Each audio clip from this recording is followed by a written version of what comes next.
Hi అండి. ఈరోజు recipe egg omelette curry. అందుకోసం ముందుగా స్టవ్ పైకి ఒక ప్యాన్ తీసుకొని అందులో ఆయిల్ వేసుకోవాలి. ఆయిల్లో లవంగాలు, చెక్క, యాలక్కాయలు వేసుకొని ఫ్రై చేసుకోవాలి. ఇవి ఫ్రై అయిన తర్వాత ఆనియన్స్, పచ్చిమిరపకాయలు కూడా వేసుకొని ఫ్రై చేసుకోవాలి. ఆనియన్స్ బాగా వేగిన తర్వాత 1 స్పూన్ వరకు అల్లం వెల్లుల్లి పేస్ట్ వేసుకొని బాగా ఫ్రై చేయాలి. ఈ అల్లం పేస్ట్ ఫ్రై అయిన తర్వాత టమాటా గుజ్జు కూడా వేసుకొని బాగా ఫ్రై చేయాలి. తర్వాత మనం ఆమ్లెట్ ప్రిపేర్ చేసుకోవాలన్నమాట.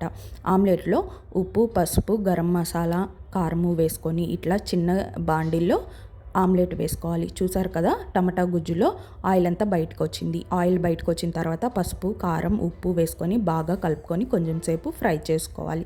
ఇవన్నీ బాగా ఫ్రై అయిన తర్వాత కొంచెం వాటర్ వేసుకొని ఒక 5 మినిట్స్ వరకు ఉడికించుకొని కసూరి మేతి, కొత్తిమీర వేసుకొని బాగా కలుపుకొని ఆ తర్వాత ఆమ్లెట్లు కూడా వేసుకొని 5 మినిట్స్ వరకు మూత పెట్టుకొని ఉడికించుకుంటే కర్రీ రెడీ అయింది.